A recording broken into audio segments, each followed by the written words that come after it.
City, but also has a satellite location here in San Bruno.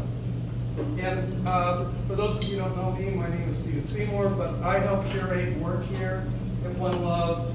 I also have an artist collective in Tanforan, and I'm a county arts conditioner as well. But recently I was introduced to Hector, and Hector works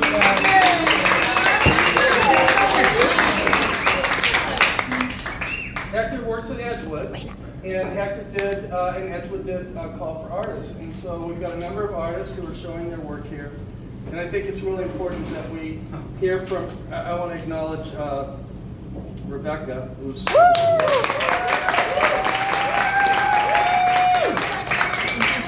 it weren't for Rebecca and One Love and her community spirit, none of us would be sitting in here today. So I think that's the number one place to go first, Rebecca.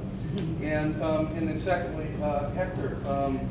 Hector, tell us a little bit about Edgewood and anyone else that you'd like to bring up here that can chat in. Well, hello everybody. As you guys heard, my name is Hector. I'm the outreach coordinator for Edgewood's Job Centers. Yeah, you are.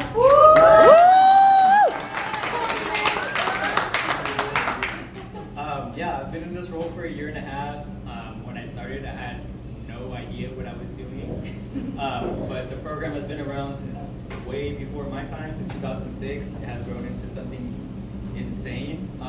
It has been an honor to be a part of the new kind of push of what we're doing, especially with the help of people like Steven, Mario, Rebecca, of course, and Mara Grimes, who isn't here but saw by earlier. But people are such a support and just one piece of what the program is turning into now. But also, it could not be possible without the wonderful team that we have here.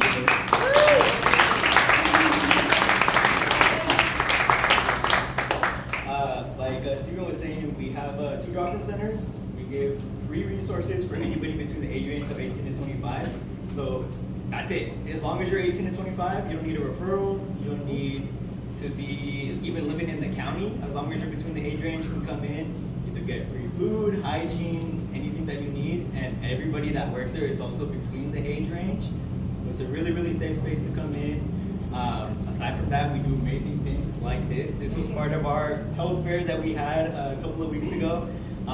But it started because of our program coordinator, Sloan.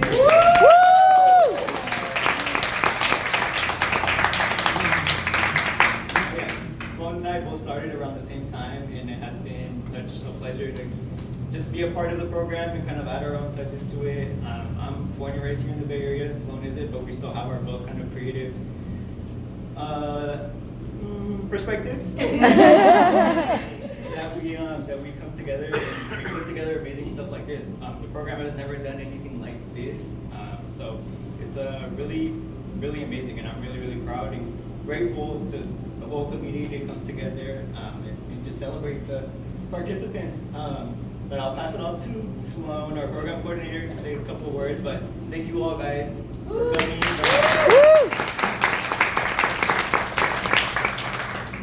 Thank you all so much for making it out here. I really appreciate it. This really did start as just like a cool idea. I had just been talking with my friend.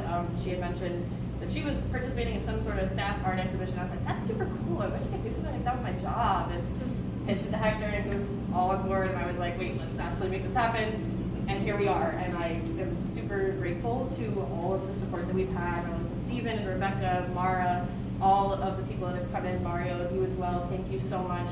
And then our wonderful artists and participants.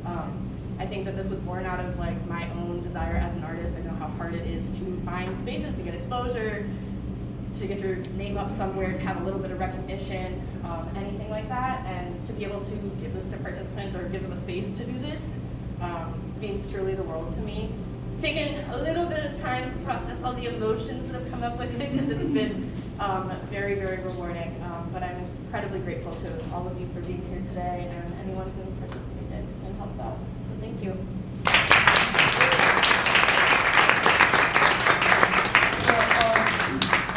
I may be wrong here, but you'll correct me if I am. There are a number of artists that that have work on the wall here. One of them is yourself, all right? And Sloan's work is right here.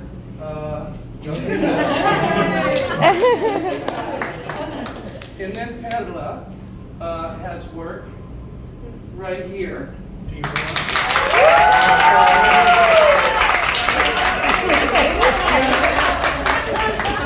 if there's anything you'd like to say about the work that you have on the wall, Yeah, can I just Sure, sitting please. down? Yeah. So, am I allowed to talk about like my history in foster care? Am I allowed to talk about it? Whatever you want to talk Okay. about, girl. So I just want to tell you where I come from and how I ended up in foster care really quick. So my mom is a sex worker. My dad was a gang member and an opioid user. So growing up, I was beat almost every day. I went to a Catholic school and they tried their best to protect me. Went to that school for 10 years. And I missed that school so much because they protected me. They brought me to confession, you know, they made any excuse to get me away from my family. Put me in volleyball, charge fee, and then when high school hit, it was very tough. Very tough. I got beat up by different races, you know, it's tough. And this dynamic, you know, unfortunately they group a lot of kids in the neighborhood, they put them together in San Francisco. I grew up in Bayview, Hunters Point, it's very dangerous. So when I went into foster care, drop-in centers, which is meant for foster care youth who are transitioning out of foster care. Because when I got out of foster care, I was 19. And the reason why they kept me as an adult is because I got lupus and I had to go to chemo. So they felt bad releasing me. So they made an exception and they kept me for an extra year. And then when I got out, I was 19, and I was like, what am I gonna do? Where am I gonna go? Because my mom she's a prostitute, I don't wanna go with her. I don't wanna go live with my dad because he used to hit me a lot. So I came to Edgewood and they helped me do my laundry. Okay, it's not just hygiene products, it's not just food. They have laundry on site. They have a dryer machine on site. They can make lasagna, okay? And it's a safe place. They don't fucking play. Sorry, my language. No, But they lock the door. They have cameras. It's like I was safe. I was protected from, you know, and the location too. They have these centers at specific locations. It's away from public. It's away from we call traffic, which is like certain areas that are known to have all these traffickers or whatever you want to call them. You know, one of the locations is by the cemetery in South City, the Marine. So every time I go to San Bruno, that's why I don't like going to San Bruno, because my grandfather died in my house of heroin, and he wasn't buried, he was cremated. So I don't have a place to go see my grandfather who died for this country. So every time I, see, that kind of triggers it, but I still go support him every time I can, every event, I don't care. I'm there, right? Thanksgiving, I got all the bingo cards, everything I collect, because these people actually give a shit. They give a shit, and they don't just do like free food. No, they all types of things. They give you gift cards. The laundry. One time I was homeless at one point because I was trying to get away from my parents because I don't want to live with them. So I was home. I chose to be homeless, and I washed my laundry here, and now I'm in a apartment, safe as fuck, 1 bedroom and by the Hillsdale.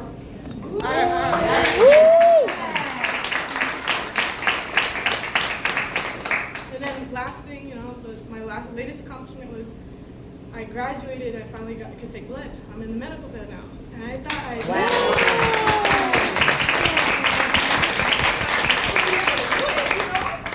I was stupid. And my dad said that I was gonna have he said you gotta get in where you fit in. That's what my dad used to say. You gotta but you don't fit in. You don't tell your kids that. But I took that and I carried it to today. To see, nah, I fit in. I fit in just fine. I fit in anywhere. Okay, I don't need you to do your shit, So these people taught me that I could be in the safe. I will always have them. It doesn't matter your age. I always can volunteer. And they're meant to save foster youth who are coming out. Because where are you gonna go? Where are you gonna do your laundry? Them.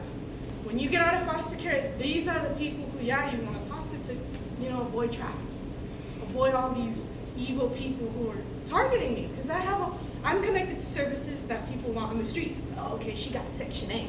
oh, okay, her family's doing it. All types of people. My own uncles, my uncle's friends. You know, that's very sad. I don't have a big family. It's just me and my grandma. And that's why I did the art for my grandmother. She had a heart attack like 2 weeks ago. So it's gonna be tough for me growing up, because you know, all I have is my grandparents. And they're getting old. It's tough every week. Every week.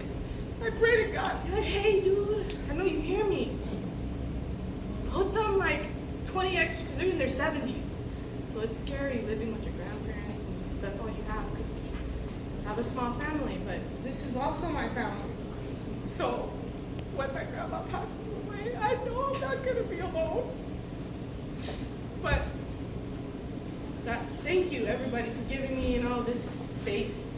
You know, because sometimes I get depressed and I don't want to do shit. I don't want to do this. Took me away from that, you know. 'Cause you're doing more than just holding an art show, you know. You're getting people out of bed. Yeah. You're getting people, you know, connecting me with her. What's her name? Sophia.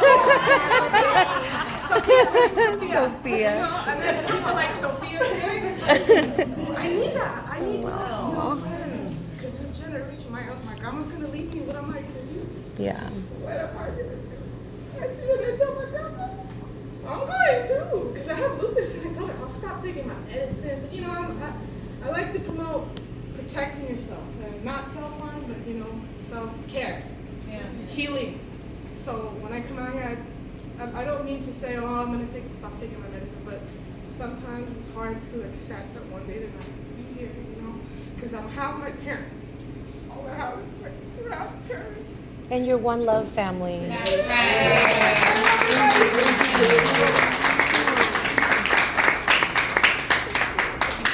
So much. It's hard because you know what? It's a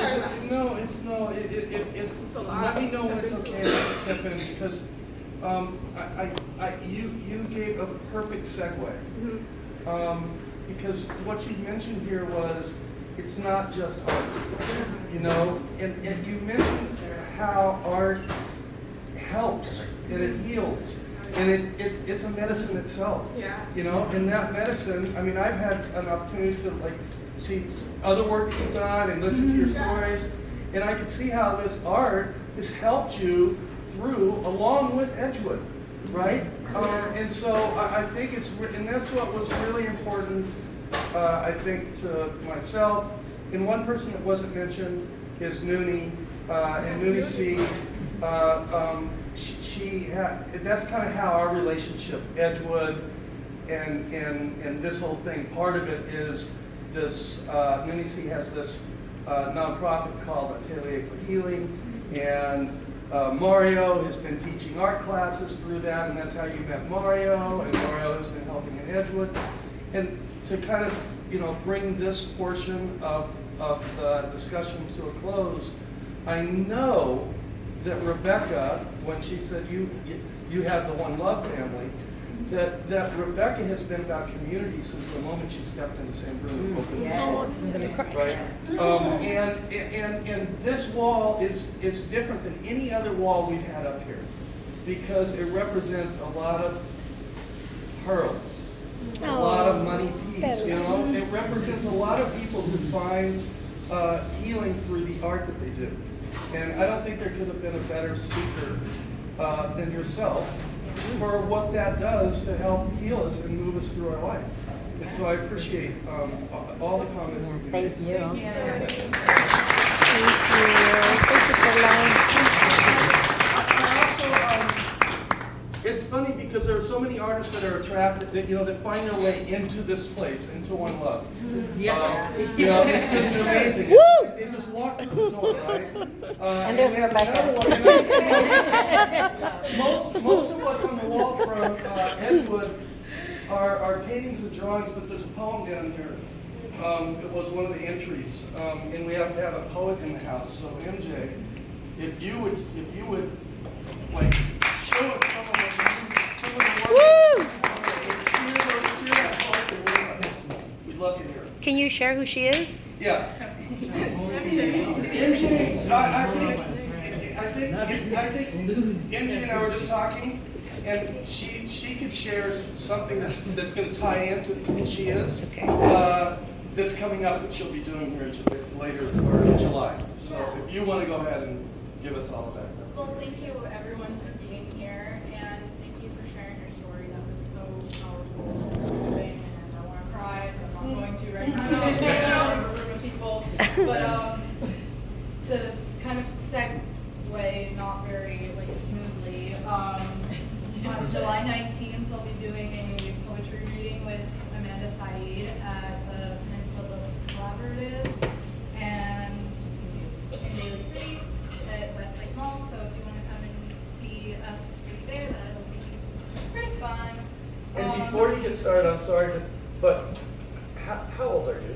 I'm 16. 16. So I think that's important. Yeah, that's a factor. Yeah. This one is called Stolen. I have read this here before. This land is stolen, this hand is swollen, from the blunt force we keep hitting it with, as we legislate and inaugurate bullshit. We have crippled what we claim to own, built our homes on piles of bones. That skull was so small, it must be an infant's. The bassinet has been fossilized, and we have been told lots of lies from the billionaire class, who has taught us a valuable lesson in how unity and community will be our only weapon. This land is stolen, and the clouds hang sullen,